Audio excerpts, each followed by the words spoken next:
I sat motionless, as if paralyzed, while my wife of 25 years explained to me why she was serving me with divorce papers. I could only hear half of what she was saying. Gary, are you listening to me? You look like you're in a daze. Pay attention, okay? This is important. I'm sorry. I was distracted for a moment. What were you talking about? The terms are simple.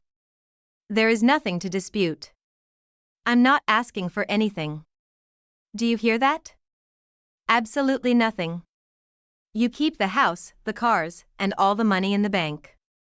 If you sign this, it's all over in 3 months. I didn't know what to say. Marcy and I had been married since high school. We raised 2 beautiful twin daughters. Cindy and Sandy went to Columbia University to study international banking. We had a nice house in the suburbs, and we both drove Volvos. Marcy had her own credit cards and cell phone. I never denied her anything. I never cheated on her, never verbally or physically abused her. She never showed that she was unhappy or complained about anything. There was no way I could have prepared myself for this. I never noticed anything was wrong. Maybe that was the problem. I wasn't paying attention. I understand the mechanics of divorce, Marcy, but can you tell me why? It's probably too late to do anything about it, but I'd like to know why. Marcy sort of collapsed in the kitchen chair. It was obvious that she didn't want to discuss the reasons and hoped I would just sign the papers and let her go. Just tell me briefly, Marcy, what the hell did I do wrong? You didn't do anything wrong, Gary. You were the perfect husband. Sometimes I hoped you'd screw up and I'd have an excuse to leave, but you never did. You were great at raising the kids and getting them through college. You always gave me everything I wanted, even if sometimes I was unreasonable. You bought me a beautiful house. My parents love you. Don't ever think you did anything wrong, because you didn't. She looked all of 45. She had a nice complexion and perfect hair. It was light brown and glistened in the sunlight. She jogged regularly and her body was perfectly toned and tanned. On weekdays she looked like a Land's End girl, but when she needed to, she was glamorous.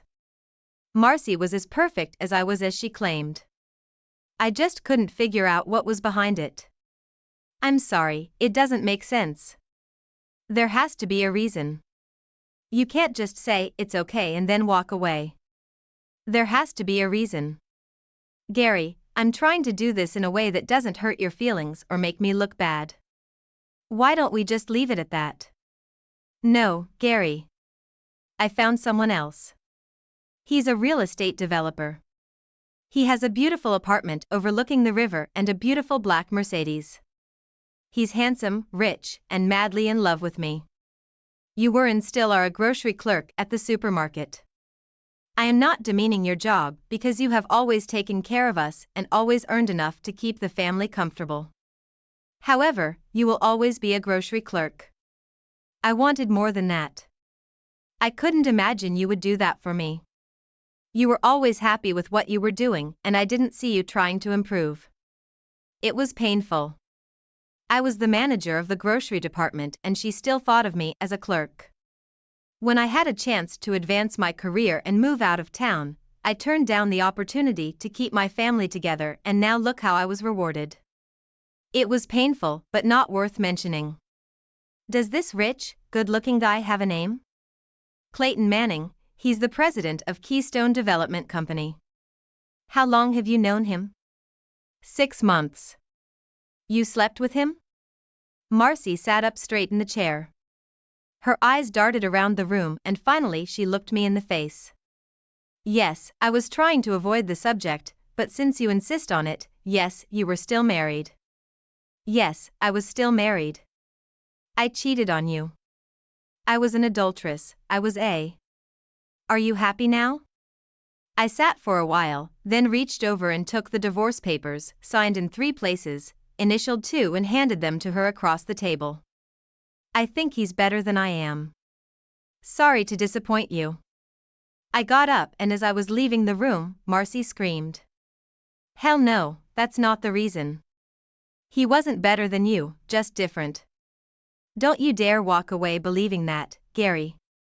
Don't you dare. By then, I was out the door. I was so absorbed in my work and hobbies that I didn't even notice Marcy gradually moving her things out of the house. By the time she handed me the papers, she had moved most of her clothes and personal belongings into Clayton's apartment. She had thoughtfully left all the wedding and family photos behind so I could enjoy them in her absence. When I got back to the house, she was gone. Her Volvo was still in the driveway, and I figured she wouldn't need it anymore. She had left a power of attorney on the kitchen table to sell the house and car. I spent the rest of the night getting rid of the beer that was in the refrigerator. By then I realized that the job was done. There was no turning back and I didn't want to. Marcy was gone and would be gone the next morning. I called work and took 3 months of overdue vacation. They were always nagging me to take time off, so there was no problem. I had plenty of vacation and sick leave. I quickly called the girls at school and briefly explained that we were breaking up, but refused to give them any other information. They wanted to call Marcy, but I didn't have her new phone number. I had 3 months to pull myself together and decide what I was going to do. I disconnected my landline. I changed my cell phone number and canceled the one Marcy had. The Volvo dealer gave me the low book value of Marcy's car. I had a high school friend, Terry Davis, who was now a real estate broker. He agreed to sell the house without a listing, at a low price and with a quick settlement to be sure. I canceled all my credit cards and opened new bank accounts. I cashed in my life insurance policies. It was time to put the house in order. I went around the house and collected everything that could possibly belong to my wife. There was enough stuff to fill 3 trash bags. I packed the girls' personal belongings into boxes and took them to the closet next to the house. I spent 3 hours sorting through family photos. I put all of the girls' pictures in a box for them. All the pictures of Marcy went in the trash can. It was stupid, I know, but I didn't care. The main problem I faced was a lack of direction. I had no idea what I would do after 3 months. Would I stay here, or would I leave? Would I keep working or find something new? I had 2 hobbies. I collected coins, mostly cents with an Indian head on them. They were easy to collect and readily available. I bought and sold them on eBay and enjoyed it. My second passion was geocaching. It gave me an excuse to get outside and get some exercise. Marcy hated this activity because of the ticks, poison ivy, and having to walk. I didn't see how I could make a living doing any of these activities. When I wasn't busy with my hobbies, I spent time with the Wall Street Journal. Cindy and Sandy gave me a subscription every year at Christmas. I had no interest in stocks and bonds, but I read everything about farm commodities. I knew more about sugar, wheat, and corn than most market analysts. Of course, it was just a hobby. I had no money invested in any of it. I have researched all available information about Keystone Development and Clayton Manning. Terry Davis was able to get more information about Clayton and his current project than I could. He cross-checked some of the information with a friend of his who works at a local commercial bank. I couldn't wait to see what he came up with. It's been 7 weeks and all that time I hadn't seen or heard from Marcy. The girls called every week, but I hadn't heard from their mother either. I had a feeling they were on my side, but Marcy was their mother and I'm sure they had to be supportive to some degree. I had a few yard sales and unloaded a ton of stuff. I left enough furniture in the house that it would be good to show the potential buyers. Marcy and Clayton's picture was published in the society section of the Sunday paper. They were at a political rally drinking wine with local figures. A few more weeks passed. Terry made me an offer on the house. It was pretty low compared to the appraisal, but they wanted to close the deal in 60 days, which would be perfect. He had an interesting biography of Clayton and wanted to talk about it. We made an appointment to meet for lunch. I decided to get out of the house for a while. I needed a break. Hayes Mountain was one of the best places in the area for hiking and geocaching. Unfortunately, I found all the geocaches there. However, there were 3 landmarks on the mountain. Landmarks are reference points placed throughout the country by the government. Surveyors and real estate developers use these landmarks to determine property boundaries. They come in many forms, but are usually metal rods driven into concrete. Finding landmarks is an interesting side game for serious geocachers. I decided that today I would manage to find all 3 landmarks on the mountain. In addition to the GPS, I would have to bring a metal detector with me. Finding a piece of rebar in the woods isn't easy, and I needed all the help I could get. The GPS would lead me to the approximate area. Much of Hayes Mountain was part of the Madison Land Trust. It was approaching 2,000 acres, but they were constantly looking to add to it. Subdivisions and industrial parks took up most of the vacant land, and the trust had to survive on donations. Next to the trust's parking lot was an orchard and farmhouse with a large for sale sign. After parking the car, I walked over to the fence by the orchard just to have a look. It was embarrassing to think that in a little while this beautiful estate would probably be bulldozed to make way for construction. Are you going to buy it or just look at it? I couldn't help but smile at the old man walking toward me. He was dressed in overalls, but instead of a straw hat, he was wearing a John Deere baseball cap. He introduced himself as John Smurd. Well, if I had $1 million, I'd gladly take it from you. We both laughed at that. You won't have a problem selling it, will you? Well, I have people interested, but I try to hang on as long as possible. Why? I was hoping the land trust would buy it, but they don't seem to have the money.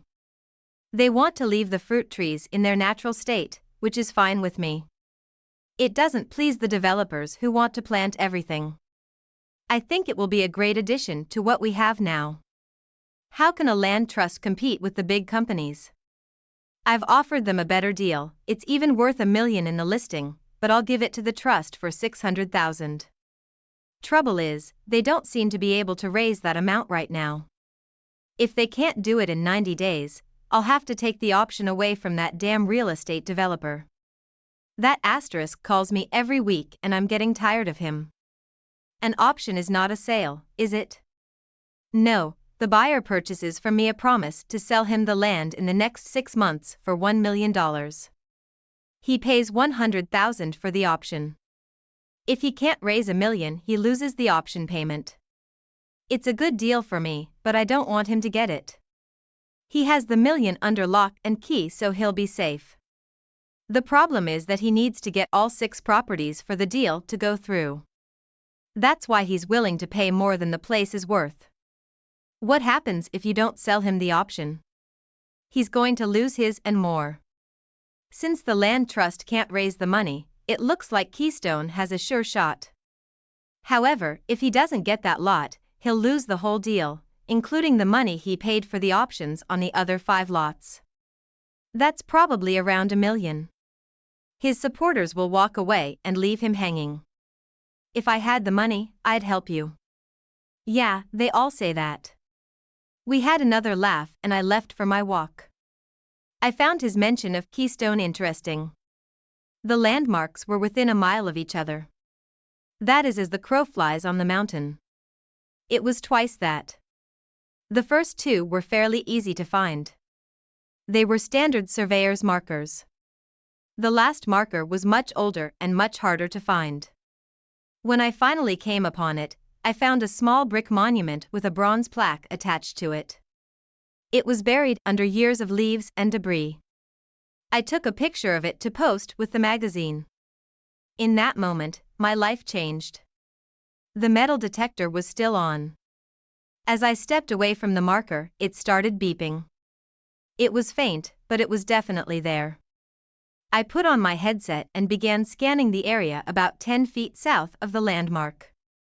Finally, I pointed it at the target and carefully began probing. You don't usually find metal in the middle of the woods. In 5 minutes I had a small iron box. It was wrapped in a heavily oiled piece of canvas. There was a lot of rust on the surface, but the box itself was sturdy. The lock was of heavy bronze, but it still did its job. Quite often finds of this nature on public lands are considered treasures and should be turned over to the government or some historical agency. For some reason, that option didn't make sense to me today. I put the box in my bag and headed home. On the way home, I couldn't help but think about what was in my little box. Gold coins were the first thing that came to mind. Maybe it was full of important documents from the Civil War earlier. The possibilities were limited only by the size of the container. I cleaned off the kitchen table, pulled out the Foster, and began to study my find. I didn't want to destroy the lock, but I couldn't figure out how to open it any other way. I had no idea if the mechanism inside the lock was still functioning. I decided that the lock would have to be sacrificed. My bolt cutter made quick work of the task. Inside the box was another piece of oiled canvas. I carefully unwrapped it and found 12 pennies. Why would anyone want to bury 12 pennies? These were not regular everyday pennies, but old large cents. The newest date is 1814. The oldest was 1793. Despite the age, you could easily read the date on each one.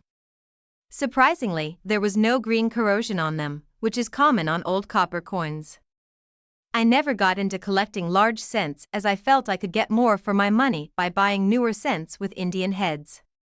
However, I did have a book my grandfather left me called The Quirks of the Penny. It talked about the different types and varieties of large cent stamps. I found it boring since I didn't own any of them. It had been sitting on a shelf gathering dust for almost 30 years. Tonight it would find a good use. I sat up until dawn with my grandfather's book in a magnifying glass. My scanner took beautiful high-resolution photos of each coin. Every crack and scratch on the stamp was perfectly visible and the condition of each coin was obvious. I slept until noon. I called work just to see how things were going. They told me that Phil Williams, one of the company executives, had asked about me.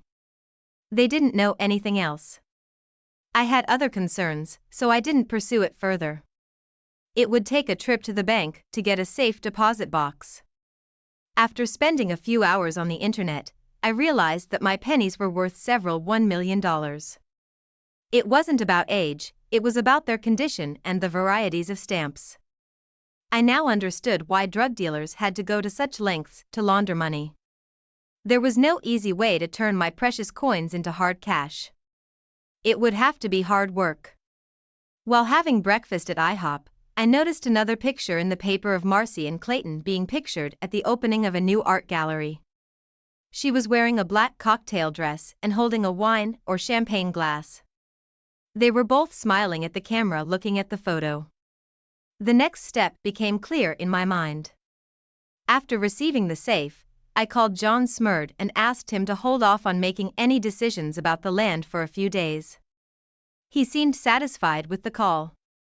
I went to the Land Trust office and asked to be told how to make a donation to the organization. They were very happy to help me. We were 4 weeks away from the final divorce. For some reason, I felt like that deadline was very important. I spent the rest of the day researching coin dealers and auction houses. I wasn't looking for advertisements, I was looking for lawsuits. Eventually, I settled on Towers and Burns in New York City. They had a solid financial position and seemed to be able to handle controversial sales without much trouble or publicity. I made an appointment with them on Monday afternoon. I called the girls and asked them to keep Monday morning free so we could have lunch together. The facade of the Towers and Burns office was a chic showroom. There was plenty of glass and light, the display cases contained the standard variety of collectibles, and the walls were hung with other numismatic paraphernalia. I gave my last name and was escorted back to a much less attractive part of the building. Welcome to New York, Mr. Simmons. I understand you have some interesting cops to show us. Is this your first time in the city? I sat down in the straight-backed chair across from James Towers. His picture was in the advertisement, but he looked about 10 years older now. Thank you. My daughters attend Columbia University, so I've been here before, but never on business. I'm not questioning your coin knowledge, but don't you have someone on your staff who specializes in early copper coins? If so, I think their presence would be helpful. I'm not that sensitive, and I think that would be a good idea too. He leaned over to the intercom on his desk. Marie, have Cookson come into my office. Maurice Cookson had published several guides to large cents and half cents. I was pleased with his accessibility. Mr. Cookson also looked older than his photographs. I guess no one likes to look old. Gentlemen, I have 12 special coins that I'm offering for sale. I hope to sell 4 of them today and keep the 5th for your consideration. The other 7 I'll save for later. If today goes well, I'll offer them to you as well. I know it seems unbelievable, but I think 6 of the coins will fall under conditional census status. I'm sure Mr. Cookson will determine if I'm close or not. Since census condition cents don't come on the market very often. I was hoping you would be interested. Where did those coins come from? My grandfather left them to me when he died. I don't mean to insult Mr. Simmons, but this story is hard to believe. What can you show us? I spread 4 pictures on the table. Each of them showed the obverse and reverse of one of the coins I was offering today. They were about 5 times the normal size and very clear. James and Maurice looked at each photograph for several minutes. Finally, James spoke up. What did you come up with for these 4? A quick look at the results of recent auctions led me to believe that it could fetch about $1 million. 3 for it. I thought it was 1 to 1, but your figure is not out of the question. Maurice really knew his pennies. I only want $800,000 for the lot, but it has to be treated in a special way. James leaned back in his chair and smiled. I think we can handle it. How special are you talking about? I had a letter I took from the land trust explaining how to donate land. I gave it to Mr. Towers, along with an advertisement for John Smurd's orchard. I want you to buy this piece of land and donate it to the Madison Land Trust. The price is $600,000. You'll get a very nice tax deduction and become humanitarians. I'll take the rest of the money in cash. Give us a moment, please. James and Maurice retreated to the other end of the room. After a few minutes, Maurice left. James returned to the table. Do you have any coins with you? Yes, I also have a 5th coin that I would like to keep with you. Mr. Cookson returned to the table with a purple Crown Royal bag. This time he spoke. We are willing to honor your terms on the first part of the deal and hope you can honor ours on the second part. He then dumped the purple packet on the desktop. It turned out to contain almost 100 different coins, mostly gold, but some silver coins as well. The retail price of this collection is around $300,000. For a number of reasons that we won't discuss, it's difficult for us to sell them. However, you won't have a problem. I understand that you have sold coins on eBay before, is that correct? I simply nodded. These coins inherited from your grandfather should sell easily and we will both benefit. I assure you, you won't have any difficulties. This was said with a slight wink. I thought about it for a while and agreed. I handed the 4 pennies to Mr. Towers and we all shook hands. Now, Mr. Simmons, tell us about this 5th coin. I held the photograph in my hand and looked at Mr. Cookson. Name the highest rated 1793 strawberry you've ever seen. I've never seen one, but I think the highest score is fair 12. I rated this picture an 8, but I'm not a professional.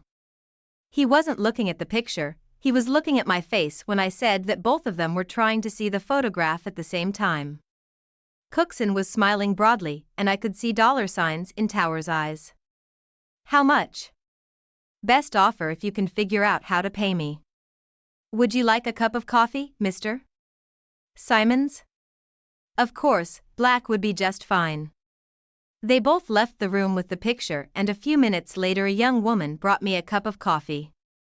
Mr. Rao, Towers will be with you in a few minutes. He has some phone calls to make. Will you be okay? I nodded in agreement and started the coffee.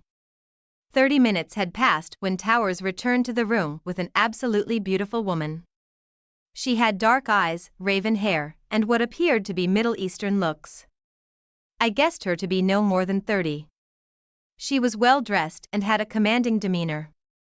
For a second I thought I recognized her, but I couldn't remember where from. Hello, my name is Letitia Rothberg. Do you have a passport, Mr. Simmons? Her voice was deep but still feminine. Yes. Good, we'll be traveling to JFK shortly to set up a new offshore bank account for you. Do you have anything to give to Mr. Towers? I gave James a 1793 strawberry and he looked like a little boy at Christmas. Thank you, he said as he left the room. We never agreed on a price, but I still had 7 coins that Towers wanted. Mr. Towers agreed to hold the small bag of coins until I returned. An hour later, Letitia and I were already sitting on a plane to the Cayman Islands. She hardly spoke at all. When we arrived at the airport, several photographers were eager to take her picture. She looked annoyed, yet she was smiling sweetly. I had no idea what the reason for this interest was. It was my first-class flight and it was over too quickly. A bright yellow mini SUV was waiting for us at the terminal. My hostess didn't hesitate to pull her skirt up to her hips as she slid into the driver's seat. To my embarrassment, she caught me sneaking glances at her tanned legs. She seemed amused by my discomfort. 20 minutes later we parked on the lower level of a mid-sized condominium building. Letitia Rothberg owned the whole building, but she used the top floor as her personal apartment. Can I get you anything, Mr. Simmons? A beer would be nice. The sight of her leaving the room was as good as the flash of her foot in the terminal. It's not in my nature to fawn over young women, but Letitia Rothberg was special. We went out on a small balcony overlooking the ocean. It was beautiful out there, but the wind was too strong for my taste. I guess she was trying to impress me with the grandiosity of the place. It was beautiful, but I was more interested in the new bank account I was getting. You don't talk very much, Mr. Simmons. Surely you have a few questions you'd like answered. It seems strange to me that a woman of her class and position would drink beer from a bottle. I could imagine her sipping champagne or martinis, but not beer. Such a figure would not last her long if she continued to. I usually think it's best to wait, but I guess you could tell me why we needed to come here to open a bank account. It's a simple, safe, and secure place to get money. I think it will work well for you. It's just 1 coin. Yes, but you have 7 more. I'm sorry, but that still seems excessive. To my delight, we returned to the house sheltered from the wind. Can you accept this? I brought you here to be my sex slave for a few days. I have to admit that the unexpected comment made me smile. I automatically knew it was nonsense, but I still found humor in it. She had a sense of humor. She looked good and she was rich. What more could a man dream of? If only I were 10 years younger. It's no good teasing an old man. We both laughed lightly at the situation. Come on, Mr. Simmons, let's go get some fresh lobsters for dinner. We finished our long necks and headed out the door. The restaurant and food were great. I didn't really like the wine the hostess chose, but I tried to be gracious. It didn't work. What's wrong with the wine, Mr. Simmons? Was I that obvious? I'm sorry, it was unintentional, a kind of reflex action. When I was 18 I got drunk on cheap white wine like a dog. I've never been so miserable before or since. Every time I smell or taste white wine I vomit. I can't explain it. It's good wine, but don't worry about it. 5 minutes later we had 2 cold long necks. Oddly enough, there was little conversation during the meal. At the end, we each had a fruit sorbet and drank coffee. Tell me about yourself. Are you married? Do you have children? What do you do for a living? We have all night and I'm dying to know what brought us together. It's a lot of questions. I have 2 daughters. Both of them are at Columbia University studying international banking or something like that. I don't really know. I just pay the tuition. It's interesting. I have a master's degree from Columbia University and I'm one of their guest lecturers. I got to meet both of them. Have you seen them this morning? We had lunch together. They hate it when I make them skip class. You must have gotten married early since you have 2 girls in college. That sounds like a phrase a guy could use. I felt comfortable with this Mediterranean beauty. I could have talked to her all night. I am currently estranged from my wife. That's a strange word. I never thought I could use it. She left me for a rich wheeler dealer. I think he builds shopping malls or business complexes. Anyway, he's got a fancy car and a big apartment. She told me she's decided to switch. The divorce will be final in about 4 weeks. That's a stupid reason to leave a good marriage. I guess everything was fine until she met this guy. I guess she was never happy with my choice of work. I had several opportunities to advance my career, but she refused to move forward.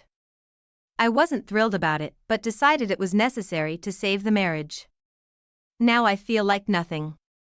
And what do you do? There was an awkward pause.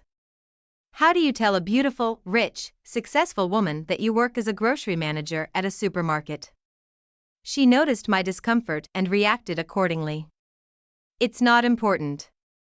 We can talk about it later. No, it's okay, I'm not ashamed of what I do. It's just that being a supermarket grocery manager isn't the kind of job that impresses the ladies. It doesn't bother my daughters, but my wife often purposely forgot to mention it in conversation. I could tell it was bothering her. Do you like what you do? Yes, and I'm good at it. The server brought more coffee and cleared the table. Mr. Simmons, I realize you've only known me for a short time, but I believe that first impressions are very important. Very briefly, what is your first impression of me? The question put me in an awkward position. If I answered honestly, I might push her away, and if I tried to butter her up, I was sure she would see right through it and think I was a liar. What to do? What do I do? In short, I see you as beautiful, intelligent, educated, and confident. Her head was tilted down slightly and her eyes were looking up at me. I noticed a small smirk. I was hoping for candor. I'm sorry, but we were having such a pleasant evening, I didn't want to spoil it. Do you really have such a bad opinion of me? I don't want you to resent me. Maybe that's why your wife left you for another man. If you hadn't always tried to please her, your marriage would have been stronger. It was harsh, but I have to admit there was some truth to it, Miss Rothberg. I believe you are cunning and manipulative. You use your beauty and charm to get what you want. You are used to getting your way and I feel you are a bit of a spoiled brat. You play with men but are afraid of commitment. From the looks of it, you know how to make money and spend and invest it wisely. If you weren't so obsessed with wanting to prove that you're as good as any man, you'd probably make a good mother. I felt uncomfortable after saying that, but she made me angry with her comment about my marriage. For a few moments we just sat there staring at each other. Do you really think I'd be a good mother? The mood suddenly improved dramatically during the short drive back to the condo. Things were pleasant again. I knew she had heard everything I said, but seemed to accept it without argument. She wanted the truth and I gave it to her. The fact that she wasn't upset made me feel better about being honest with her. My night as Letitia Rothberg's sex slave turned out to be a little boring. It's hard to have sex in separate bedrooms. That's okay because I wasn't expecting anything anyway. The next morning I got up first and found a breakfast of fruit danishes and hot coffee waiting for me, along with a copy of the Wall Street Journal. The wind had died down and I enjoyed relaxing on the balcony overlooking the Caribbean. I could get used to this. Letitia joined me about 20 minutes later and jokingly snatched up part of the paper. We sat in silence, reading and sipping coffee as if we'd been doing it for years. I had known this woman for less than 24 hours, but everything about her was natural and comfortable. I'm afraid my phone doesn't work here, and I really want to call my daughters. Letitia held out her cell phone to me. Be my guest. Cindy, it's Daddy. Where are you? Is everything okay? Cell phone says London. I'm in the Caymans and everything is fine. I just thought I should let you know, since I didn't go straight home, that I'm staying with a friend. I had to use her phone. They showed a picture of you on TV last night. They showed you getting on an airplane with Letitia Rothberg. What the hell are you doing with Letitia Rothberg? It's the friend I'm staying with. What's the big deal? Why are you with her? Everything's fine, nothing insidious is going on. I don't understand your concern, Dad. That woman is a barracuda. She eats men for breakfast. Letitia was bringing a tray of breakfast from the balcony as she walked by. I couldn't resist. This is my daughter Cindy, she's in New York. She told me to be careful because you're a barracuda. Sure enough, Cindy heard me say this to Letitia and let out a loud groan. Over the phone. I could make out Cindy and Sandy discussing something quickly on the other end. Why are you there? How do you know her? When are you coming home? Before I could answer any of her questions, Letitia was already standing with her hand outstretched, waiting for me to hand her the phone. Hi, Cindy. It's Letitia. Your father told me about you and your sister. I'll be in New York tomorrow and would like to have lunch with you too. Where can I pick you up? Of course.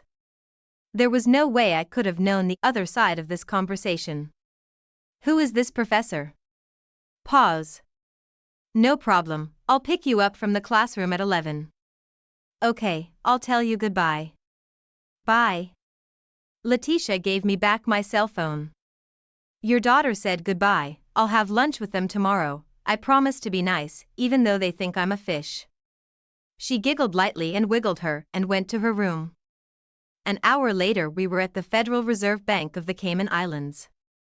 Under the experienced guidance of my hostess, I set up my first offshore bank account. And 20 minutes later, I saw that my new account had been credited with $4 million from Towers and Burns. I figured that was a fair price for 215 pennies.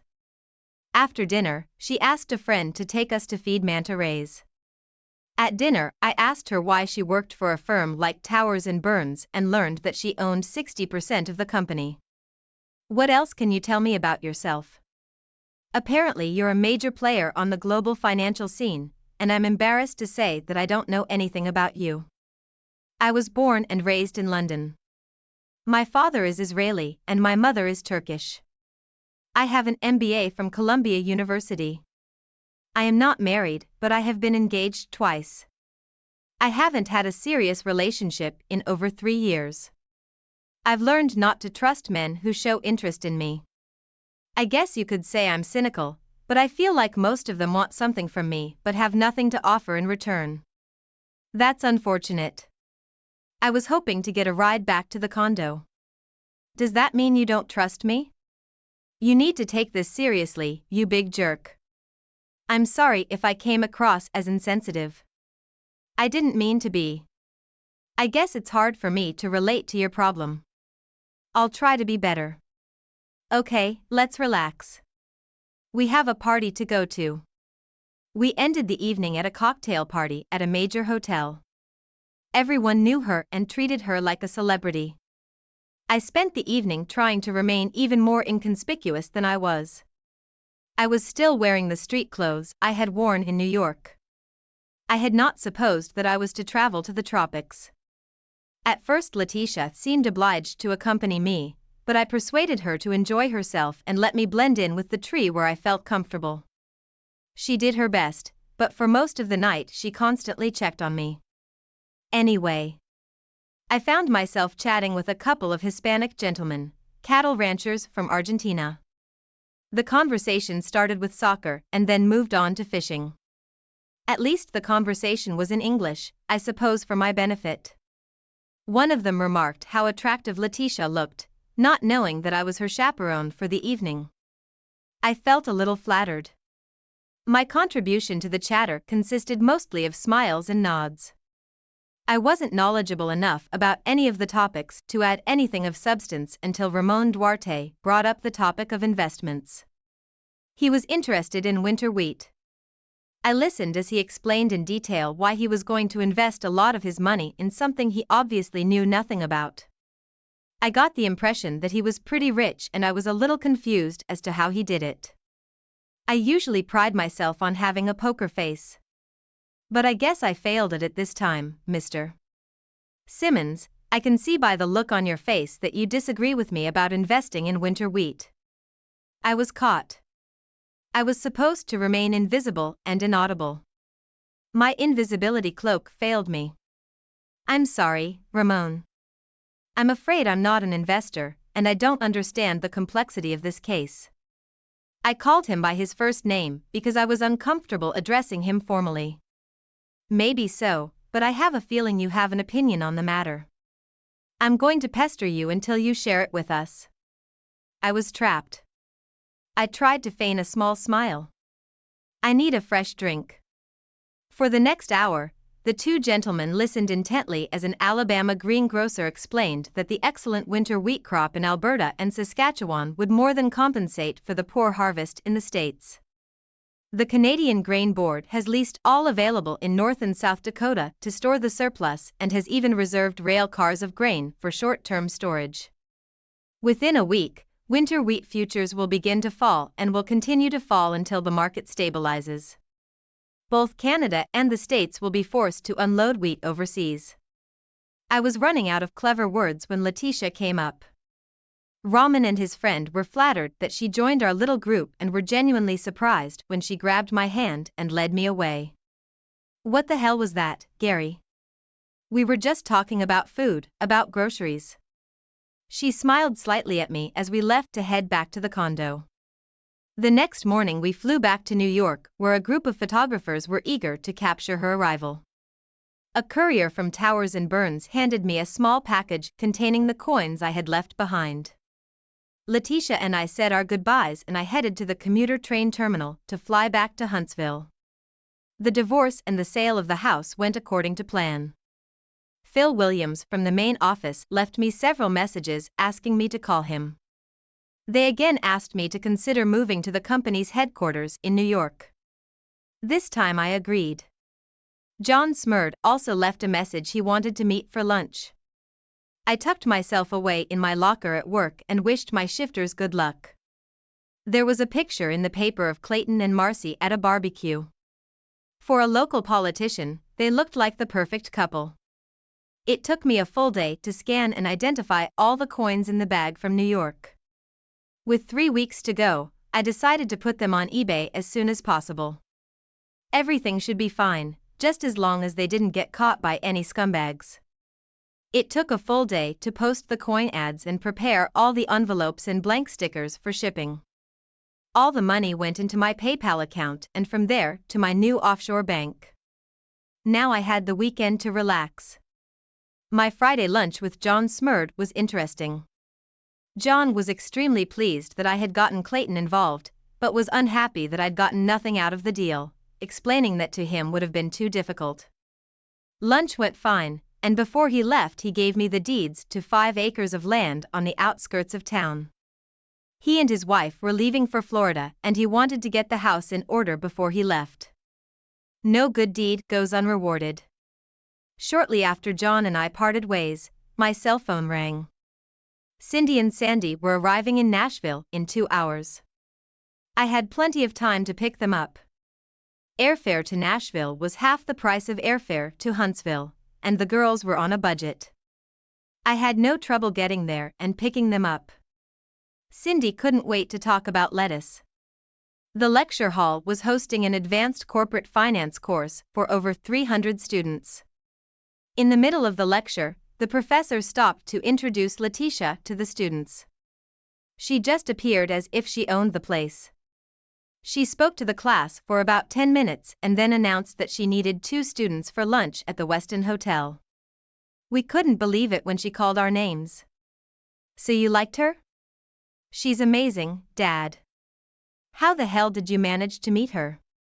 Well, she said she was looking for a sex slave and I was her first choice. Sandy tapped me on the shoulder. This isn't funny. Be serious. Okay? What did you talk about at lunch? She asked about our classes and schoolwork. Sandy chuckled lightly. She had a lot of questions about you.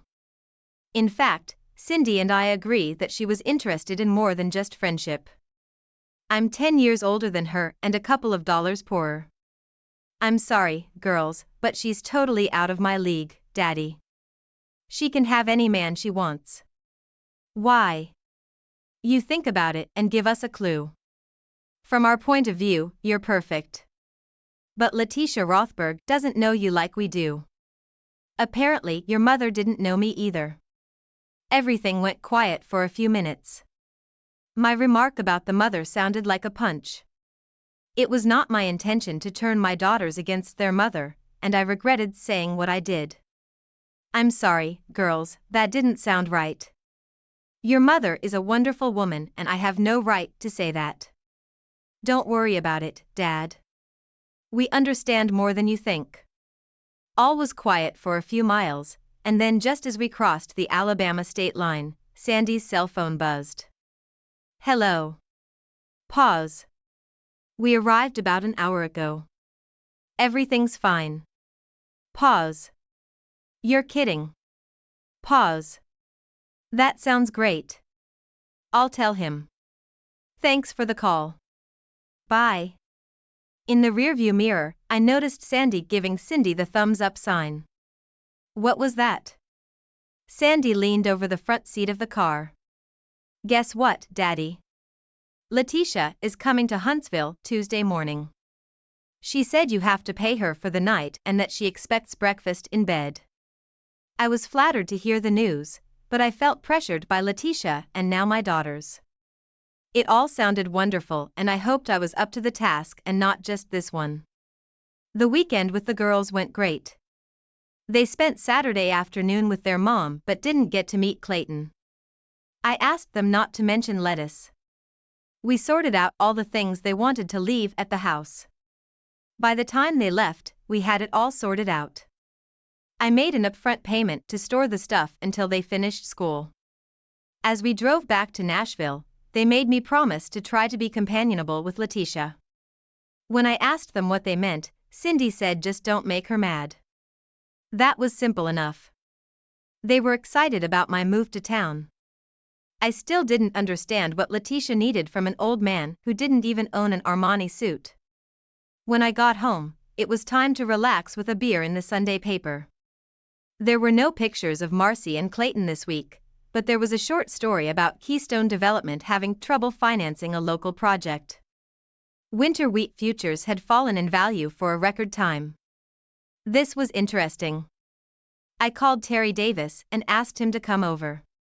It wasn't lunch, but I figured we could talk over a couple beers. Clayton Manning had a mixed past, to say the least. For the past few years he'd been either broke or in great wealth. He'd spent a lot of time moving to get ahead of creditors and friends who lent him money. His new project began to fail. The people and investors who supported him were disappearing. I don't remember beer ever tasting so good. Monday morning turned out better than one might have expected. The coins I put up for auction sold much better than I expected. Cookson estimated the value of the coins at about $300,000. It didn't look like they would go that high, but they may well have gone over $200,000. In a little over 2 weeks, I will be a free man. 3 months ago this would have seemed like a disaster, but today I was looking forward to it. The people who bought the house had negotiated the financing and were ready to close the deal. I thought it was funny that Marcy felt so comfortable with Clayton that she didn't need any of our joint possessions. I wondered if she realized how slippery her future was. At 3 o'clock I had a meeting with the people who bought the house. A check for $200,000 went immediately into my offshore account. They had no objection to me staying in the house for another week. It suited both of us. The next morning, I received a phone call before I had even had my coffee. An unknown person officially notified me that Miss Rothberg would be arriving at 10:45 a.m. on Delta Flight 724. I arrived 30 minutes early. Yes, I was a little worried. Anyway, several paparazzi had gotten wind of her arrival and were waiting outside the terminal.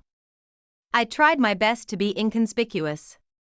I parked my car in the short-term parking lot because I wasn't expecting so much attention. Instead of waiting for me to pick her up, she chose to walk with me behind the car. Of course, the photographers remembered my license plate number and the cat jumped out of the bag. I'm not used to such a fuss, but Letitia didn't seem the least bit embarrassed by it. She apologized to me for it on the way home. I couldn't help but remember that as she was getting off the airplane, I wanted to kiss her. Stupid old man. I was embarrassed by the sparseness of the house. Over the past few months, I had gotten rid of everything I could. The only things left were the necessities that the new owner had agreed to take responsibility for after I left. My guest seemed amused by my attempts to apologize. There was nothing in the house to eat, so we made a quick stop at the local Taco Bell. Her choice. I promised her Dreamland ribs for dinner. It was nice to be around a woman with a healthy appetite. Letitia, I'm glad you're here, but I don't understand why I assumed you'd be back to business. This is business, silly. I understand you're moving to New York next week. You need a place to stay and I have a spare bedroom. I'm here to help you pack a truck. We'll be here tomorrow morning to move anything you can't fit in the car. Just no furniture, please. How did you know I was moving? That's what I do. If I keep my eye on the little things, the big things come by themselves. It's a load of crap, but that's what I've always wanted to say. Are you conspiring with my daughters? I tried to grin innocently at that, but it was hard for an old man to appear sly. Her offer was unexpected, but I couldn't think of a single reason to refuse it. Sure, now let's get some boxes so we can pack. I thought she would have been more comfortable sitting in a boardroom or a bank somewhere. But she seemed to enjoy just talking to me. But I still felt a little awkward about the age difference. We ended up throwing out more stuff than we had packed. She had an opinion about my closet, and she refused to listen to my pleas for mercy. Once I was settled in New York, she promised to take me to the store to get some appropriate clothes. When we were done, there were more boxes than could fit in my car, but not enough for a moving van. I hope she'd ordered a small truck. I set aside my laptop and small inkjet printer to attend to an eBay auction. We were just getting ready for dinner when a new surprise awaited us. A delivery van was parked in front of the house. Letitia and I watched the driver in a smart uniform get down from the cab with a clipboard. Are you Gary Simmons? Yes, I have a delivery for you. Where do you want it? What the hell is this? The car? It's from Mr. Ramon Duarte. Is there room in the garage? The spot in the garage where Marcy's Volvo used to be was empty. I pointed in that direction and nodded. I noticed Letitia put her hand to her mouth and giggled. I don't know for sure, but I think she was amused by my bewilderment. 5 minutes later I was looking at a shiny orange sports car standing next to my outdated Volvo. What the hell is this? With great pride, the courier said this is a 2008 Lamborghini Gallardo Spider Superleggera model. Isn't it the most beautiful thing you've ever seen? Letitia could barely contain her laughter. She wasn't loud or anything, but she was definitely enjoying herself. I signed the shipping form for the fancy uniform to go home. I had no idea what I was going to do with my gift, but I knew I wasn't going to take it with me to New York. Get in the Volvo, little Miss Funny Pants. My guest was still smiling as we pulled away from the driveway. I ordered a full rack of ribs and 2 Fosters. Could you explain what's going on with the car? Ramon stocked up on winter wheat. Everyone thought he was crazy. When the price started to drop, he started doubling contracts. In less than a week, he made over $40 million. He was happy with the money, but he was thrilled with the comments he received about his smart move. Well, good for Ramon. I hope he didn't mention my name. He wanted to pay his respects to you, but not without your consent. He thanked me for bringing you to the party and asked for your address. However, I didn't know he was going to do that. The ribs arrived and I watched, mesmerized, as Letitia dipped a few of them into Tabasco and then got down to business. God, I love that girl. You know I'm going to send it back in the morning, don't you? That's what I thought. Don't worry about it, Ramon won't take offense. He would have gladly offered you the money, but he probably figured you'd refuse. That way you'll feel more obligated to keep the money. We had to order a few more beers because of the Tabasco. I felt good and I didn't want to go home. At that moment, I would have given anything to spend the night in bed with this beautiful young vixen. I envied the suave, debonair, lovable guys who could get any girl in the world into bed in 5 minutes. The best I could hope for was a good night kiss. We couldn't talk all night, so eventually I was forced to go home. The next morning was wonderful. All my worries were in vain. As soon as we entered the house, Letitia took me by the hand and led me to the bedroom. Since I was a true gentleman, I did my best to make sure her needs were met first. As a reward, I was rewarded with the best night of sex of my secluded life. Breakfast in bed consisted of juice, coffee and Danish. I'm sorry, but under the circumstances, it's the best I can do. He's as good as I could have hoped for. Trying to eat off a tray in bed is very uncomfortable. After a few giggles and rearrangements, we retreated to the kitchen. Breakfast in bed. Sounds neater than it is, Letitia. I don't want to spoil the mood, but I'm really curious as to why you chose me. I don't have much to offer and you deserve so much. I've been burned many times by slick debonair boy lovers. I won't fall into that trap again. I see I'm attracted to you because I'm not a trickster or a debauchee. My guest found this amusing and laughed a little. Gary, I was impressed with the deal you made with James in New York. I just sold some coins. Not that it's silly. I found your proposed agreement to purchase trust land intriguing. Do you consider me a philanthropist? Oh, not at all.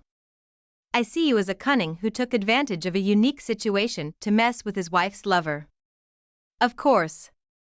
This brought a smile to my face.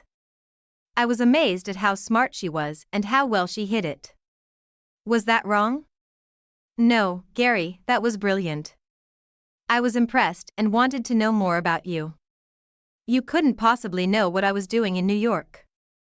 I knew what you did, but I didn't find out the reason until days later. You were checking up on me. Of course I'm not a fool. I have to admit, the boost in self-esteem was refreshing. Unfortunately, Letitia was taking an early morning flight back to New York. I hated to see her go. She left me with a happy heart and the key to her apartment. The Lamborghini dealer couldn't come to collect the car until the next day. It was okay because I wasn't going to drive it. The movers came with a small truck and picked up my stuff to go to New York. Terry Davis called and told me that Keystone Development was in serious financial trouble. It seemed that Clayton had mysteriously lost almost all of its supporters. And almost overnight there were rumors that some people were picking up markers that Clayton had not received. That evening I was visited by my almost ex-wife. To what do I owe this unexpected pleasure? I could not refrain from sarcasm.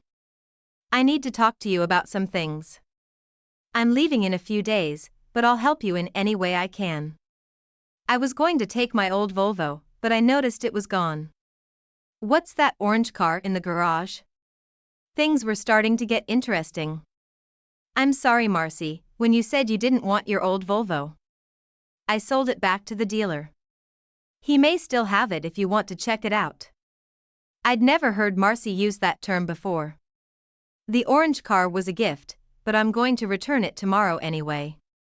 I can't imagine myself driving something like that. The sticker on the window said $225,000. Who would give you a gift like that? Your new girlfriend? No, it was a cattle rancher from Argentina that I helped a few weeks ago. It was just to show my gratitude. So what else can I do for you? There was a pause in the conversation.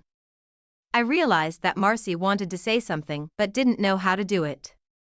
Would you like something to drink? I have beer and diet sodas. No, I can't stay long. How did you even get here? I don't see a car. I took a cab. Gary, you said you were leaving in a few days. Is it okay if I stay in the house for a while? The house is sold. We closed the deal yesterday and the new owners will move their stuff in this weekend. They're letting me stay until Friday, but that's it. What's wrong with the apartment by the river? She did not answer that question. There was a brief lull, and then she asked what happened to the money you got for the house. Things were getting really interesting now. I was starting to like that. The conversation was getting on the right track. It's all gone. You clearly said you didn't want anything. The money I used to set up a new apartment for my move. Where are you moving to? New York. I got a promotion and a big raise. I should be there on Monday. I wasn't going to tell Marcy that I was going to live with Letitia. I also wasn't going to tell her about the bank account in the Caymans. You never told me what happened to the apartment. It was only leased, the lease expired and the owner didn't want to renew it. Where do you live now? We're staying at the Holiday Inn until Clayton picks up a new place. Oh, I see, now I understood why she wanted to move into our old house. Marcy looked a little confused.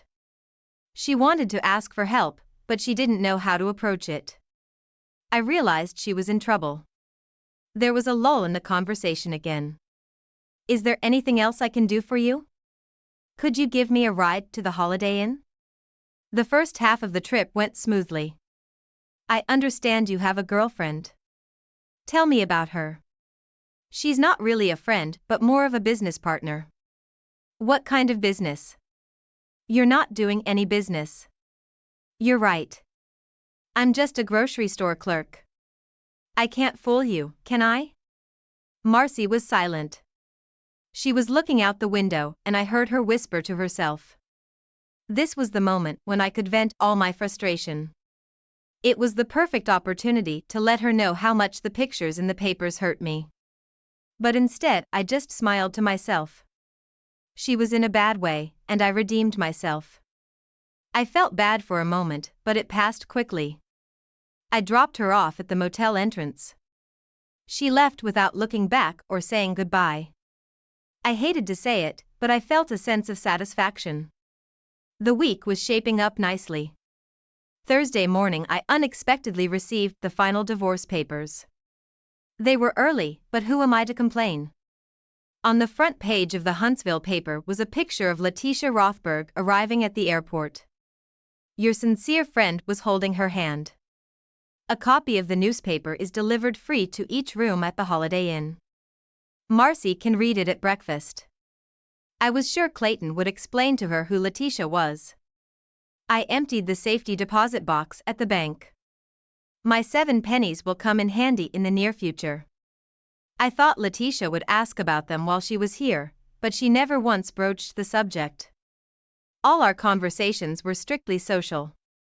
If she was interested in me for business reasons, she never pointed it out.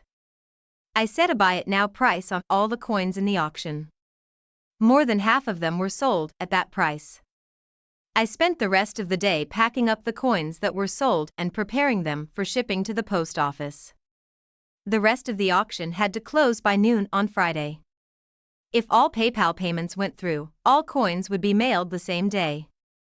Any unscrupulous buyers will have to wait until Monday. Early Saturday morning, I was on my way. Most of the money from my PayPal account was transferred to my Cayman account. I also left a small amount on PayPal in case I saw something I just had to have.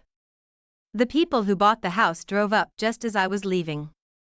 It was a win-win for both of us. The trip in would take about 12 hours with no delays. Letitia was in the apartment and promised to prepare a home-cooked dinner for my arrival. I wondered who would cook it. It was good to know that I was still man enough to win the heart of such a beautiful woman. I had no doubt that I could fulfill all her expectations. I was just crossing the Virginia state line on Interstate 81 when Cindy called. It seems Clayton Manning had skipped town and left Marcy with no car, no place to live, no money and a hefty motel bill. I asked Cindy what she thought I should do. She laughed and replied, "Never thought I'd be the guy spying on his own wife, but there I was, hidden cameras and all." You see, it started with a text message, the kind that turns your world upside down. A simple, "I miss you," from a number that wasn't mine. My wife, always careful, slipped up this time. It felt like a sucker punch, right in the gut. I was boiling over, mind racing with betrayal.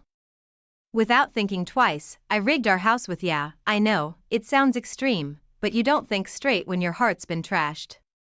I needed proof, something solid to confront her with. Next up, the big show. I called her family over for the weekend. "Family reunion," I said.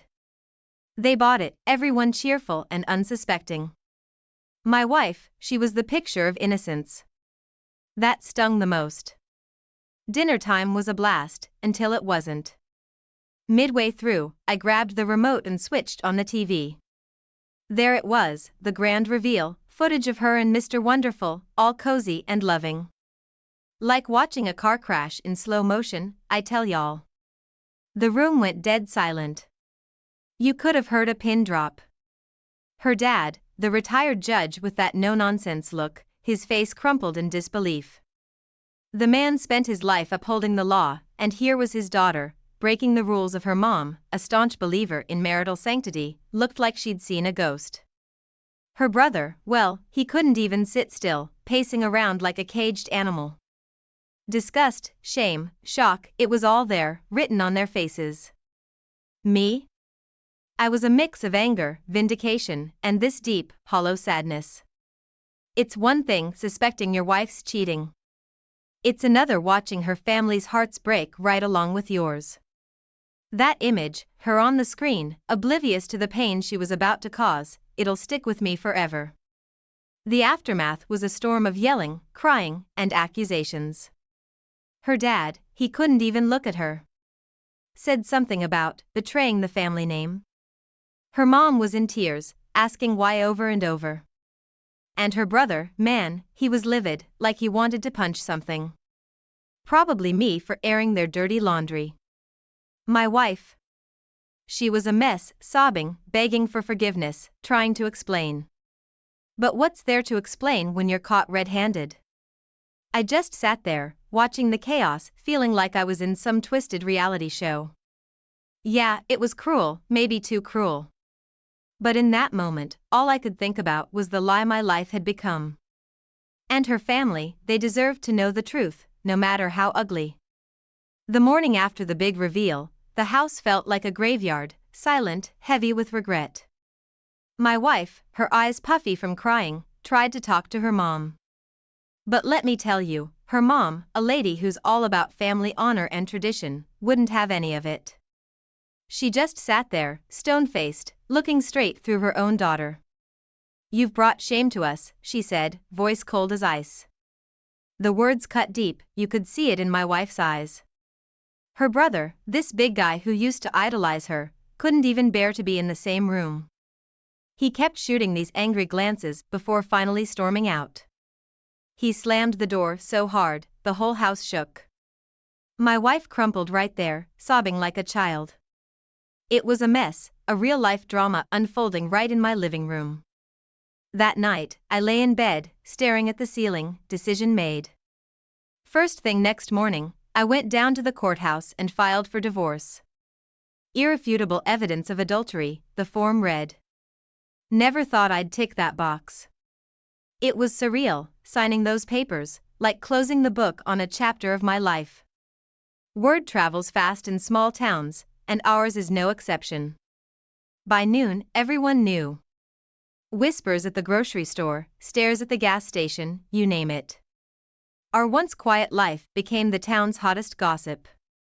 I heard bits and pieces, can you believe it? And never saw it coming. Yeah. Join the club. The rail kicker came a few days later. I was picking up some stuff at the supermarket when I saw it go down. The affair partner's wife, a short, fiery woman, confronted my wife right there between the aisles. It was like watching a showdown in a Wild West movie, only with shopping carts and canned goods. You homewrecker! She yelled, jabbing a finger in my wife's face. My wife, looking like a deer in headlights, just stood there, taking the verbal beating. People gathered, phones out, recording every second. It was humiliating, sure, but part of me thought, well, what did you expect? After that, things just spiraled. My wife, once a respected member of the community, turned into this pariah. Friends avoided her. Neighbors whispered behind her back. She'd go out and come back looking more defeated each time. It was like watching someone get slowly erased, piece by piece. In the midst of all this, I found a strange kind of peace. Not happiness, mind you, but a sense of closure. It was over, the lies, the deceit, all of it. I was ready to start over, even if it meant rebuilding from scratch. But my wife, she was just beginning to face the consequences of her choices. And let me tell you, they were just starting to pile up. The day after the supermarket showdown, my phone started buzzing non-stop. Texts, calls, even emails. Everyone I knew was reaching out. Sorry to hear what happened, they'd say, or, if you need anything, just holler. It was like I'd joined some exclusive club of the wronged and pitted. Not a great feeling, but it's nice knowing people care. Meanwhile, my wife's world was unraveling faster than its sheep sweater.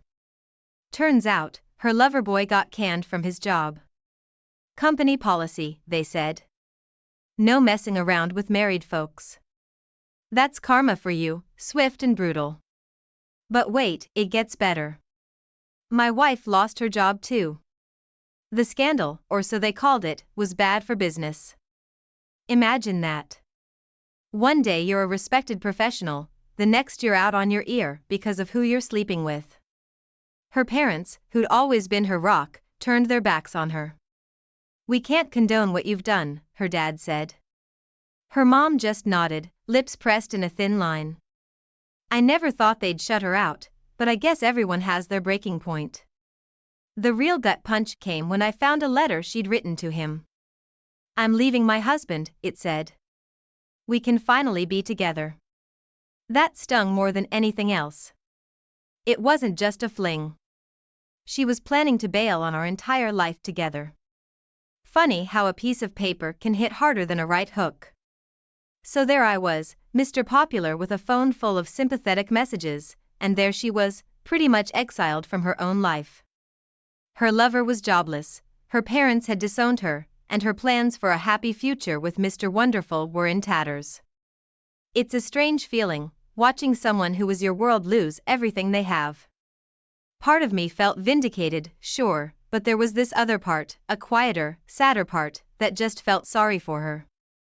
Not enough to take her back, but enough to wish things had gone differently. You know, they say that when one door closes, another opens. Well, in my case, it felt like a whole bunch of doors slammed shut, while for me, maybe a window cracked open somewhere. It was time to start picking up the pieces, for both of us. But for her, it was more like starting from scratch, with a whole lot of baggage to carry. The day I canceled our joint bank accounts and credit cards felt like severing the last tie that bound us. Sure, it left her financially high and dry, but at that point, I was past caring. I remember thinking, let's see how you manage without my money. Her situation went from bad to worse when her lover decided to patch things up with his wife. Can't say I was surprised. Guys like that, they're all about the thrill, not the aftermath. There she was, dumped by her affair partner, cut off by her family, jobless, and now, broke. She came to me after that, teary-eyed and desperate. "Please, we can work this out," she begged. But I was done. I'd built a wall around my heart, and no amount of crying was going to bring it down. It was harsh, turning her away, but sometimes you've got to be cruel to be kind, right? Next thing I know, her car's being towed away. Missed payments. Another casualty of her new, unraveled life. It was a sad sight, watching her plead with the tow guy. But he just did his job, indifferent to the sob story behind the wheels.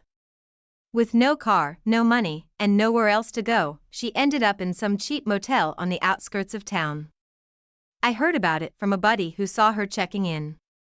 "Looks like she's hit rock bottom," he said. I didn't want to think about her in that dingy place, but it was hard not to. Every time I passed that motel, a part of me wanted to turn in, see if she was okay. But I'd force myself to drive on. She made her bed, I'd mutter, trying to convince myself I was over it. But deep down, I knew I wasn't. It's tough, trying to hate someone you once loved. Her fall from grace was like watching a house of cards collapse, slow, inevitable, and utterly complete. From a cozy home and a loving husband to a lonely room in a seedy motel, it was a stark reminder of how quickly life can turn on you. In those days, I'd lie awake at night, wrestling with a mix of emotions. Anger, betrayal, pity, a messy cocktail that kept me tossing and turning. It's funny how life works. One minute you're planning your future, and the next, you're watching it all go up in flames. Her journey from the suburbs to that motel was more than just a change of address. It was a plunge into a reality she'd never known, a hard lesson about choices and consequences. And me? I was just trying to keep my head above water, navigating my new life without her. But even as I moved forward, part of me couldn't help but look back. Not out of love, maybe not even out of sympathy, but out of a simple, human concern for someone I once shared my life with. It's complicated, entangling your feelings from the wreckage of a broken marriage. Hey everyone, I hope you're enjoying the video so far. If you do, please take a moment to hit that like button, it really helps me out and lets me know you appreciate the content. Also, if you haven't already, consider subscribing to the channel.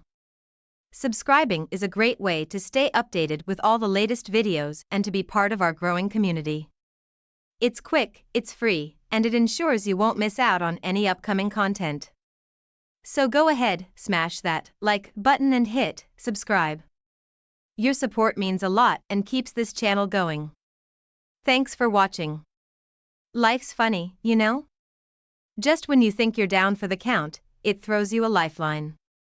That's what happened with me and my job. Amidst all the personal chaos, my boss calls me in and bam, promotion. More responsibilities, better pay. It felt like a nod from the universe saying, "Hey, you're gonna be all right."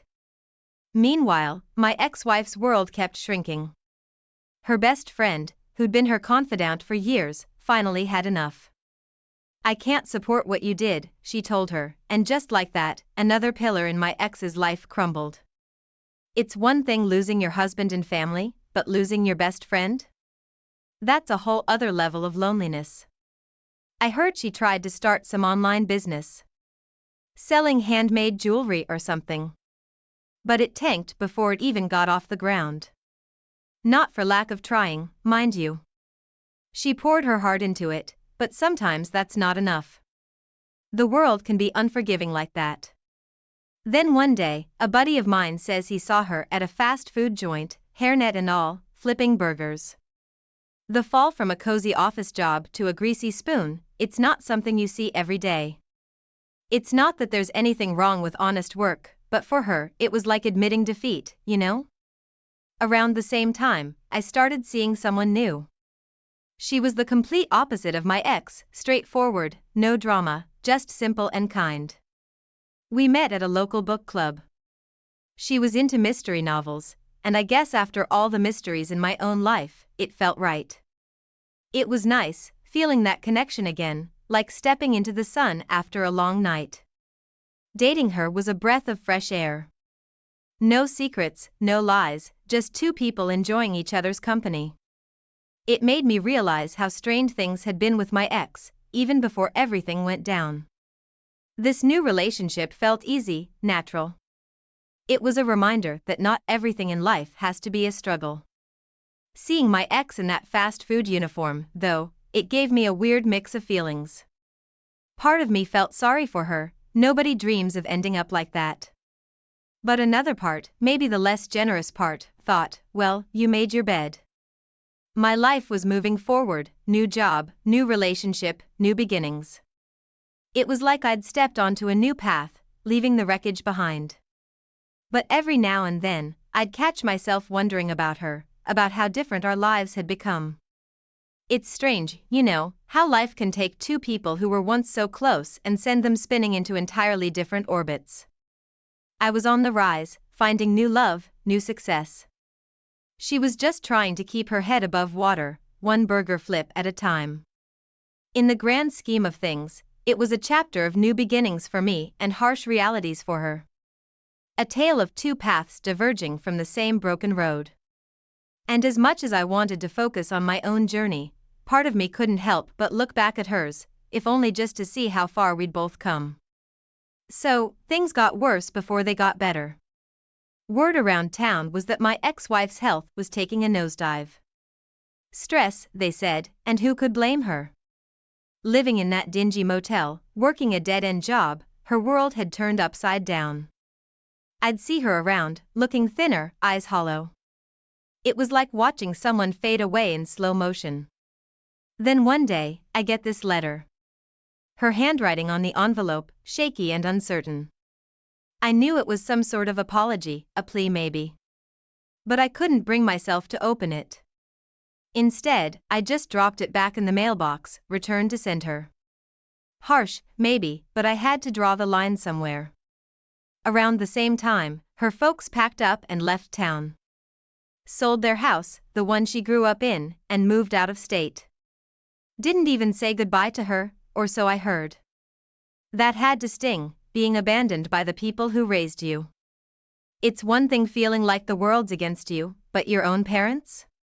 That's a whole other kind of hurt. In court, when it came to alimony, I put my foot down.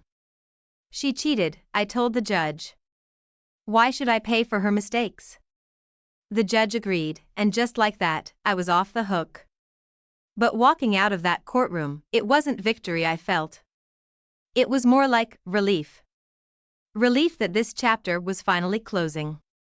The final blow for her came when she was evicted from the motel. Missed payments, they said. I remember driving past, seeing her sitting on the curb, surrounded by a few bags of belongings. It was a pitiful sight, really. There she was, the woman I once promised to spend my life with nowhere to go, no one to turn to. I'd be lying if I said I didn't feel a pang of something, guilt, maybe, or pity. But I had my own life to live. I'd moved on, found peace, and there was no going back to that mess. Her life, though, seemed to be spiraling out of control. From a comfortable home to a roadside curb, it was a stark reminder of how quickly fortunes can change. And as much as I wanted to wash my hands of her and the whole sorry saga, I couldn't help but feel a twinge of something. Not love, not anymore, but maybe just a trace of the connection we once had. It's funny how life works. One minute you're on top of the world, and the next, you're scraping rock bottom. My ex-wife's downfall was a testament to that. A tale of loss, regret, and the consequences of choices made. Seeing her like that, all alone, it made me think about how fragile it all is. Our lives, our relationships, our sanity. One wrong turn, and it can all come crashing down. So, as I drove past her that day, part of me wanted to stop, to offer some kind of help. But I kept driving, telling myself it was for the best. After all, some bridges, once burned, can't be rebuilt. And sometimes, the only way forward is to leave the past behind, no matter how hard it might be. Life's a roller coaster, ain't it? Just when you think you've got it all figured out, it throws you a curveball. Take this one time. A buddy of mine says, "Hey, your ex has been asking about you." I just shrugged it off. Old news, water under the bridge. Meanwhile, I was busy putting a ring on the finger of my new girl. Yeah. I popped the question, and she said yes. It felt good, moving on, starting fresh. She was everything my ex wasn't: honest, straightforward, real. Putting that engagement ring on her was like saying, that part of my life? It's over. But life has a way of reminding you of things you'd rather forget. Like when I heard my ex ended up in the hospital. Exhaustion and malnutrition, they said. The news hit me weird. Sure, we were done and dusted, but once upon a time, she was my everything. It's hard to hear something like that and not feel a thing.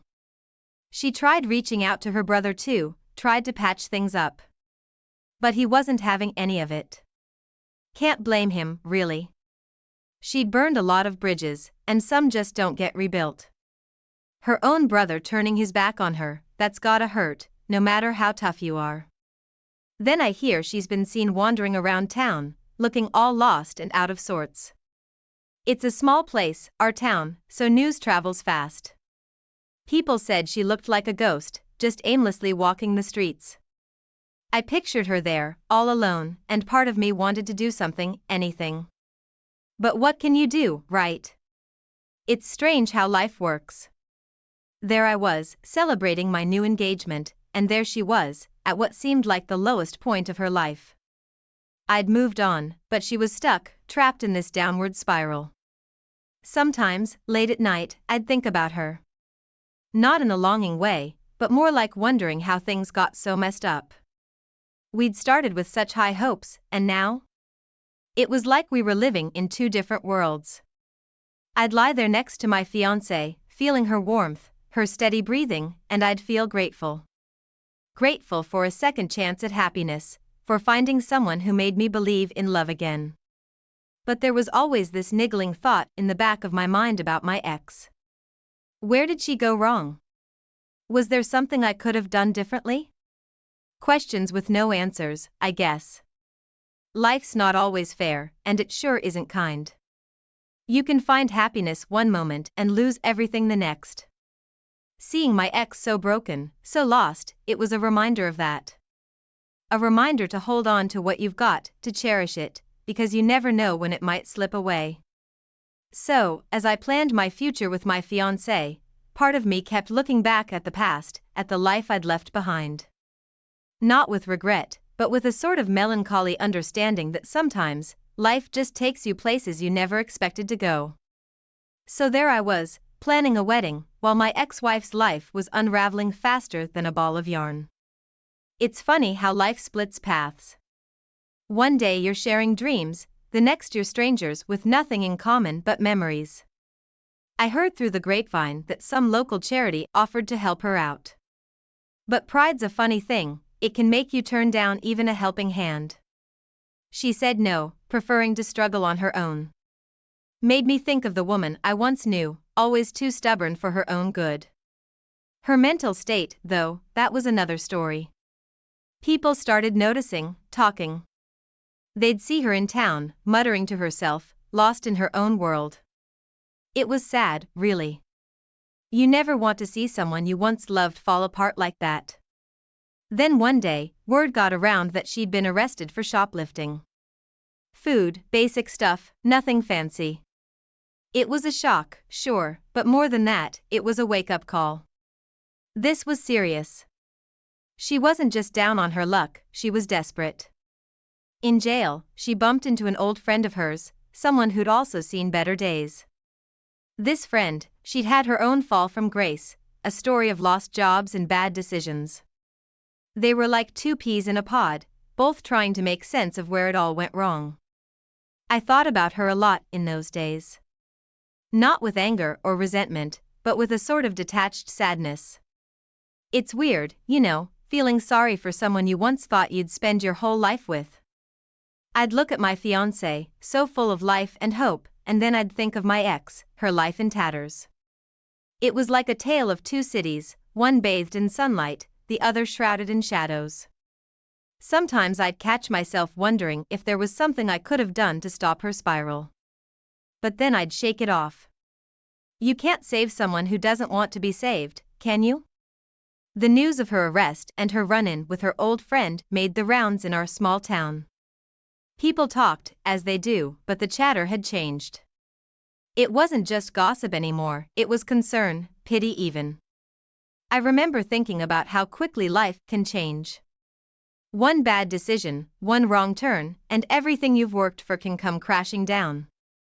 It's a humbling thought, makes you appreciate what you have.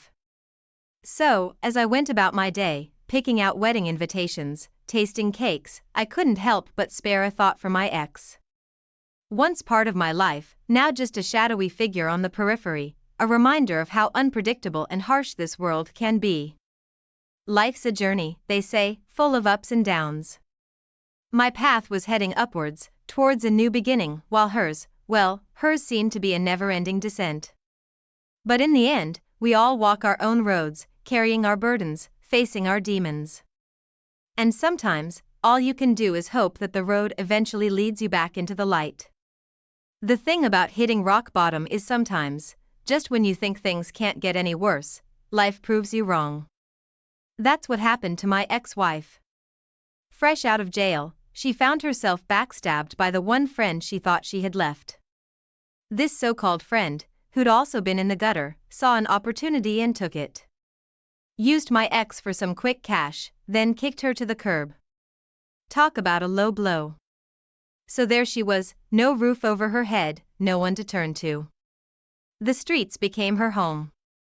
I saw her once, huddled under a pile of newspapers in the park. It was a cold, damp morning, and there she was, trying to keep warm. My heart sank. No matter what had gone down between us, no one deserves that. A guy who used to work with her spotted her too. Tried to offer help, maybe a place to stay or some work. But pride, or maybe shame, got the better of her. She turned him down flat, said she'd sort herself out. That's the thing about pride, it can keep you warm, but it sure won't put a roof over your head. I heard through the grapevine that she started keeping a journal, writing down her thoughts, her regrets. Maybe it was therapeutic, a way to make sense of the mess her life had become. I wondered what she wrote about. Our life together, where things went wrong, the spiral that took her from a warm bed to a cold park bench. It's strange, you know. There you are, planning a wedding, tasting cakes, picking out suits, and there's this person you once shared everything with, out there somewhere, writing in a journal about where it all went wrong. I'd think about her at night sometimes, lying in bed next to my fiancé. I'd wonder if she was safe, if she was warm, if she had enough to eat. It's funny how someone can be out of your life, but never really out of your thoughts. The journal thing stuck with me.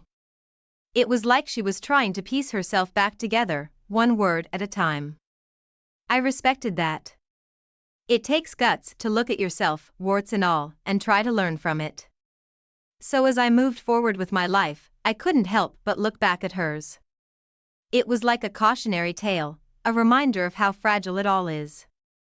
You're one decision, one mistake away from a completely different life. Her downfall was a mix of bad choices and bad luck. And as much as I wanted to shut that chapter of my life for good, I couldn't help but feel a pang of something. Not love, not anymore, but a kind of sad acknowledgement of the shared history that once was. Life's a journey, all right. One person's path leads to happiness, another's to a park bench. And all you can do is hope that somewhere along the way, they find their way back to a better road. Just when you think things can't get any worse, they do. That's what happened to my ex. Her journal, the one thing she clung to, was swiped right out of her hands by a homeless guy. Can you imagine? That journal was her lifeline, where she spilled her heart out, and just like that, it was gone. She was devastated, said it felt like losing a part of herself. That's the thing about hitting rock bottom, even the ground beneath you can crumble. She decided to leave town after that, start fresh somewhere else. But starting over's tough when you've got no one to lean on. she struggled, scraping by on odd jobs, living hand to mouth. It's a hard world out there, especially when you're trying to rebuild from scratch. Meanwhile, life was good on my end. Wedding plans were coming along, and every day was brighter than the last. I heard through the grapevine that she'd been asking about me, about our old life. But honestly, I was too caught up in my own happiness to give it much thought. I'd moved on, and looking back just didn't seem worth it. Then, fate played a cruel hand. We bumped into each other at a local event. There I was, laughing with my fiancé, and there she was, a ghost from the past.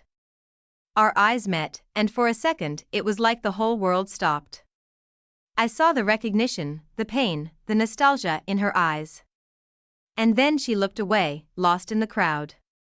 The last I heard of her, she was seen walking alone as the first snow of the season began to fall. They said she looked like a shadow of her former self, wandering aimlessly, as if she didn't quite belong anywhere anymore. That image stuck with me, her, walking away in the falling snow. It was poetic in a sad sort of way, like a scene from a movie. The snow, pure and untouched, contrasting with the harsh reality of her life. It made me think, about how life can take such unexpected turns. There I was, gearing up for a new chapter, full of hope and happiness, and there she was, lost in a world that had moved on without her. It's weird how two lives that were once so intertwined can diverge so drastically. I found myself hoping that she'd find some peace, some corner of the world where she could start again, really start again. But as I watched her disappear into the snow, I knew some stories don't have happy endings. Sometimes, all you're left with are memories and what could have beens. And sometimes, all you can do is keep walking, one foot in front of the other, through the snow and into whatever comes.